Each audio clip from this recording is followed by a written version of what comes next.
যুক্তরাষ্ট্রে উচ্চ মর্টগেজ সুদের কারণে নগদ অর্থে বাড়ি কেনার প্রবণতা বাড়ছে।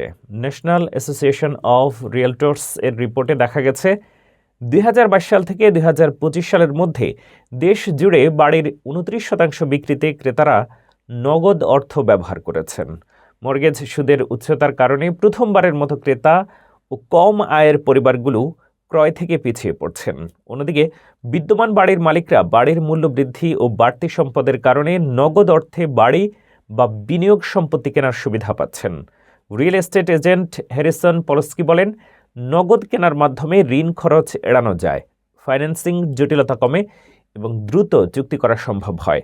প্রথমবারের মতো বাড়ি ক্রেতাদের মধ্যে কেবল ৮%ই নগদ ক্রয় করছেন, কিন্তু পুনরায় বাড়ি কিনতে আগ্রহী বিদ্যমান মালিকদের মধ্যে নগদ ক্রেতাদের মোট সংখ্যা বাড়ছে। উচ্চ সুদের এই সময় নগদ কেনা ক্রেতাদের জন্য সবচেয়ে আকর্ষণীয় বিকল্প হিসেবে দেখা যাচ্ছে।